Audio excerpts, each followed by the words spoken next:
Hello and welcome to the first episode of our series, The Land of Arya, a historical series which will explore the history of the Iranian people. A people who, despite the modern knowledge and many information that are available, are still shrouded in a certain Orientalism and just wrong information. So follow me as we will explore these people in as much detail as possible. Now, before we even start talking about the Iranian people, we need to talk about the Iranian Plateau as a geographical place. See, despite what you might believe, Iran is not filled with just deserts. It is actually quite a mountainous place. The Iranian Plateau was created from the conflict and the clash between the Eurasian Plateau to the north, the Arabian Plateau in its southwest, and the Indian Plateau in its southeast. As such, it is surrounded by mountains. We have the Caucasus in the northwest, the Zagros in the north, sorry, the Alborz in the north, the Zagros to the west, and the Hindu Kush to the southeast. Mountains mean rivers. Rivers means fresh water, and fresh waters means early settlements. So it's not a surprise to see that some of the earliest human settlements in human history have been located in modern day Iran, with one of them, Ganj Dareh, dating back to 8,000 BC. That is massively ancient. See, however, I must let you guys know that all these people that we're going to now be talking about and the prehistorical settlements that I just mentioned, they're not Iranians in the terms of the Iranian people that you understand in terms of like me.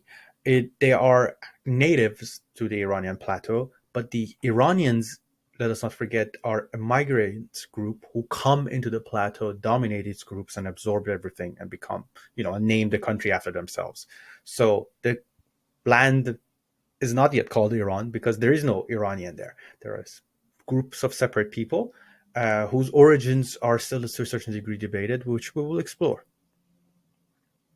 Now, some of these early civilizations that we have to discuss before the arrival of the Iranians are the Kassites, the Gutians, the Manians, and of course the Elamites. Once again, before we begin, I must add that there is very little evidence and few written documents from these people. In terms of trying to understand which group of people they belong to, historians try to explore their language and see which language group they can associate it with them. Because especially when we're dealing with millennia ago, in that kind of world, it's very rare for someone to speak a language but does not not belong to its main group. It's not like the modern world where you have almost half the world population speaking English or whatever. It's still a very limited thing. So language is a decent source in terms of understanding what group of people they belong to. Starting us up are the Gutians. The Gutians were a nomadic people who lived in the Zagros Mountains in the west of modern day Iran. They do come down from those mountains and invade the Fertile Crescent for a few centuries and rule over it. In terms of language, we do not have any other language associated with the language that they speak. So that allows historians to make the assumption that they were perhaps natives to the Iranian plateau. Their language does not correlate with any of the Semitic language of the Fertile Crescent or the Elamites or even the later on Indo-European languages. The Kassites are also a group similar to the Gutians in terms that they also lived around the Zagros mountain in the modern-day Lorestan province of Iran. They too invade the Fertile Crescents and are much more successful in terms of compared to the Gutians in conquering it. They actually ruled the southern parts of the Fertile Crescents for almost 400 years, from 1500 BC to 1100 BC. Their language, just like the Kassites, is also sole, individual, and unrelated with any of its neighboring languages. Now, moving a bit north from the Zagros Mountains around the Lake Urumie, we have a group of people called the Manians. From the remains, we can see that the Manians were actually a short-statured people, again, showing that perhaps they were quite native because they're not associated with, we don't have short people in terms of genetically around that area, from the neighbors, I mean. And they had a civilization that lasted until 800 BC, until the times of the Medes, who were one of the Indo-European tribes that came into Iran, settled south of them and eventually conquered them. We'll talk about the Medes later, don't worry. Now, we cannot talk about pre-Iranian Iran without mentioning the Elamites. The Elamites are a key of understanding the history and the process that will follow. See, the Elamites kingdom rose from the main city of Susa and later on Anshan. Susa is one of the oldest cities in the human history, almost 6,000 years ago. And it's still inhabited, so makes it one of the oldest inhabited cities in human history. Both Susa and Anshan are protected by the Zagros Mountains. They are in the southwest of Iran. And the Elamites rise to prominence rather quickly due to their essentially, and it's very important to understand this, their innovation in terms of administration. Elamites are excellent when it comes to civil administration. And this it becomes a quality that becomes a cornerstone of later on Persian Empire. The Elamites, for a while, even attack the Fertile Crescents. They take over, not for super long, but during the time that they rule over it, actually, with the records that we have, shows that all the city states and their kings would send letters to the Elamite king and refer to him as their father. You know, they were playing that protector figure. The Elamite kingdom, just like any other nation, falls into inside struggle, and it kind of gets divided between the city of Susa one side and Anshan and the other. And it's during its weakened state that Ashurbanipal of Ashur will come and conquer Susa and utterly destroy it, leaving Anshan to fend alone for itself. And even Anshan alone does not last long, because it's during the same time that the Persian group of Iranians have come into the similar area, and they take over Anshan and its many innovations that the Elamites had created. Again, I will refer to that as we go a bit further down.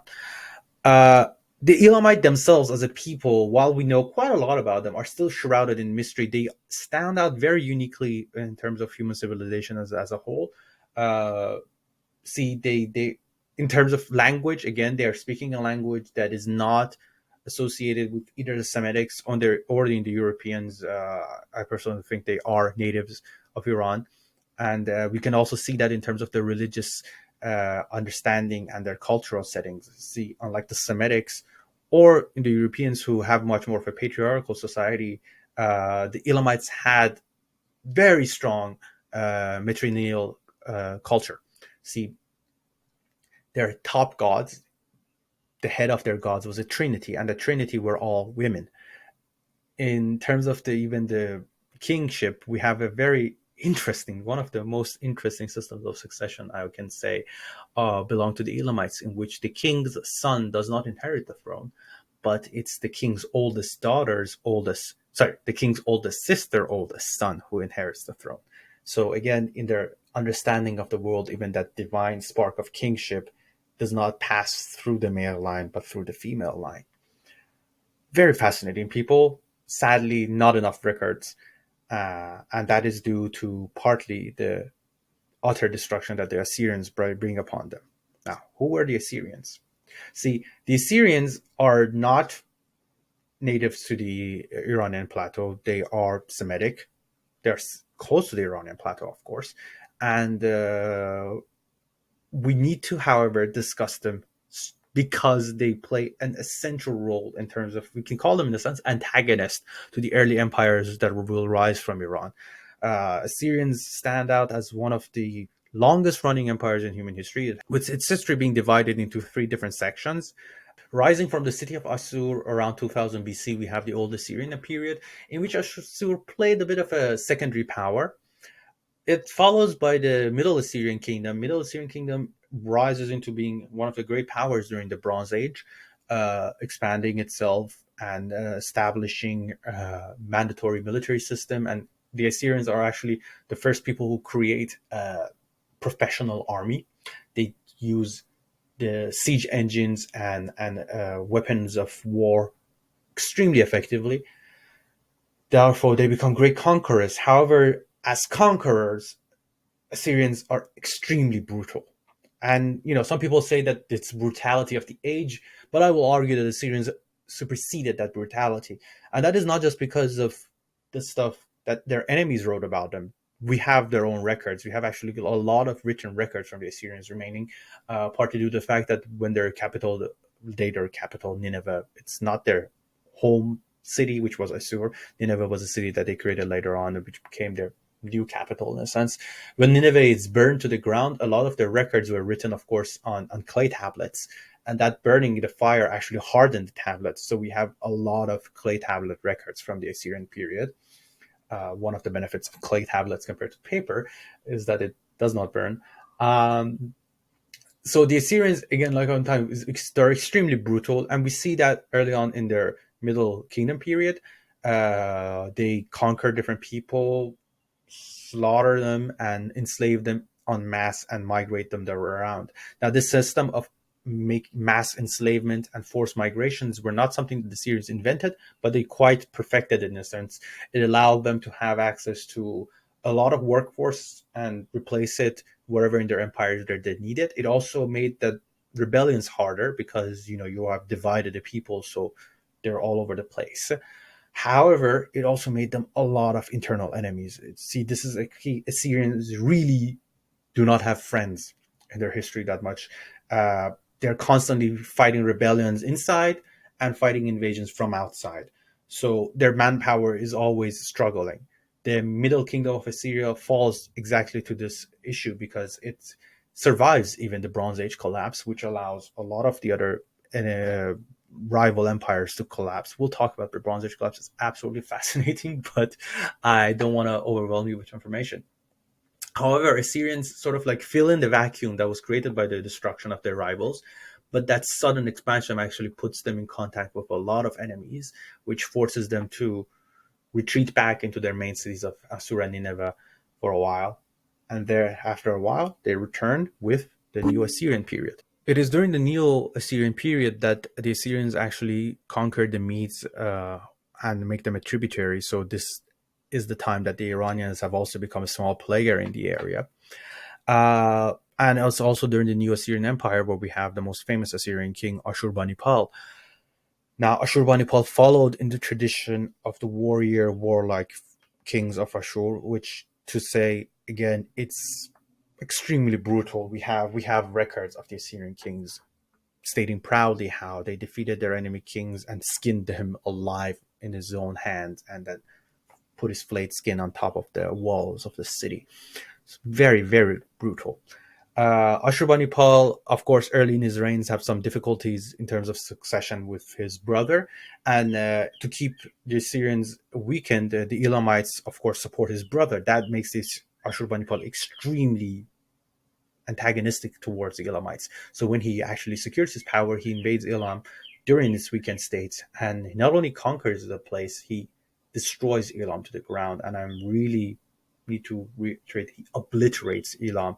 We have in his own recording mentioning how he slaughtered everyone, human as well as animal, in the surrounding area.